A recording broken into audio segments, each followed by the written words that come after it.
Chapter 13 Indian National Army. At a time when the Quit India movement was in full swing, thousands of Indian soldiers stood in readiness at the eastern border of India for war against the British.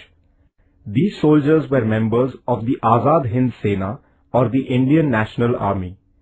Netaji Subhas Chandra Bose was their leader. Subhas Chandra Bose had been twice elected as the president of the Indian National Congress. He was of the opinion that while England was engaged in the Second World War, India should take advantage of the situation and intensify the agitation in India. If necessary, India should seek the help of the enemies of England. However, he developed differences of opinion with the senior leaders of the National Congress. Therefore, Subhas Chandra Bose resigned from the position of the Congress president. He founded a party called the Forward Bloc in order to place his views before the people. In his speeches, Subhash Babu began to appeal to the Indian people to rise in revolt against the British. Therefore, he was interned in his residency by the British government. From there, he escaped in disguise. He reached Germany in the month of April 1941. There, he founded the Free India Center. From the Berlin radio station in Germany, he appealed to the Indian people to join an armed struggle for the independence of India. However, he did not get the expected help from Germany. At the same time, Rash Behari Bose requested him to come to Japan. Formation of the Indian National Army. Rash Behari Bose was living in Japan since 1915. He had organized the Indians living in the countries of Southeast Asia and had established a society called Indian Independence League. Japan had conquered those territories in Southeast Asia which had been under British possession in the early part of 1942. At that time, thousands of Indian soldiers and officers in the British Army there fell into the hands of Japan. Rash Behari Bose, with the help of Captain Mohan Singh, formed a battalion of these Indian prisoners of war. It was named as the Indian National Army or the Azad Hind Sena. Subhas Chandra Bose was requested to lead this army. In October 1943, Netaji established the Azad Hind government in Singapore. Prominent among his associates were Shahnawaz Khan, Jagannath Rao Bhosle, Dr. Lakshmi Swaminathan, Guru Baksh Singh Dhillon, and Prem Kumar Sehgal. Captain Lakshmi Swaminathan was the commander of the Rani of Jhansi regiment. The tricolor was the standard of the Azad Hind Sena. Jai Hind was their salutation. Their clarion call was Chalo Delhi.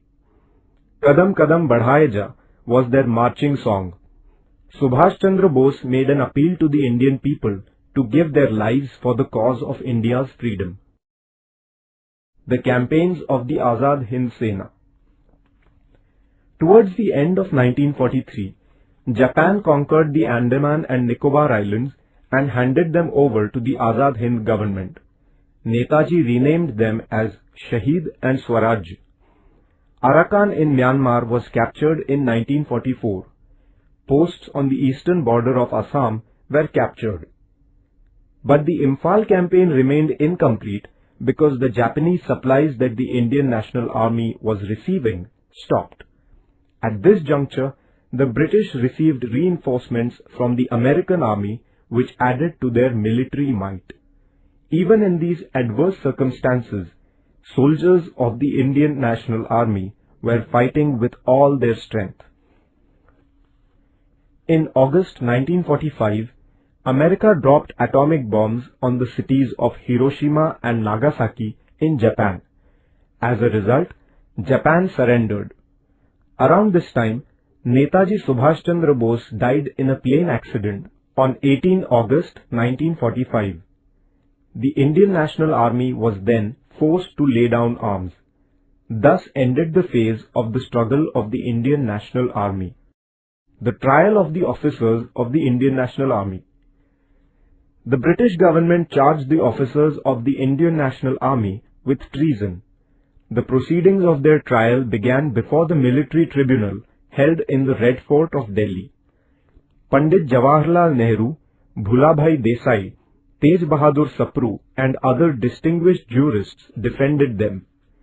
The military tribunal held the officers guilty and they were sentenced to life imprisonment. The Indian people had feelings of sympathy and pride for the Indian National Army. The punishments given to the officers by the British government gave rise to feelings of outrage against the British government among the Indian people. The British government had to suspend the sentences given by the military tribunal. The revolts of the Indian naval ratings and of the air forces.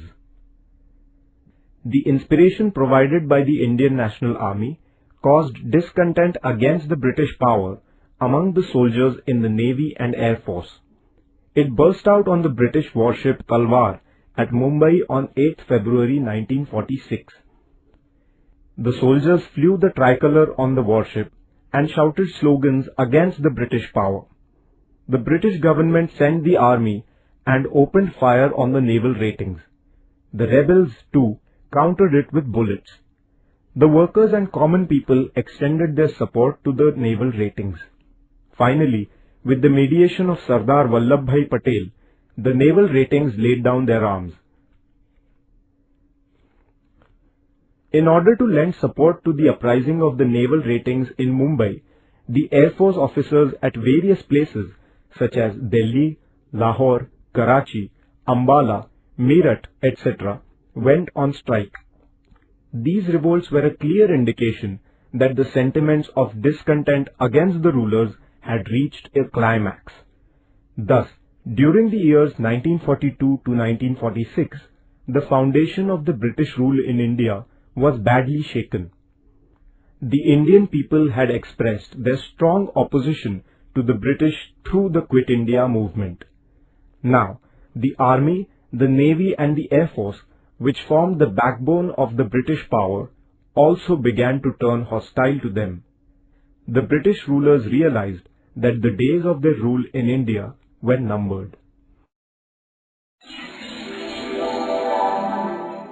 The revolts of the Indian naval ratings and of the air forces.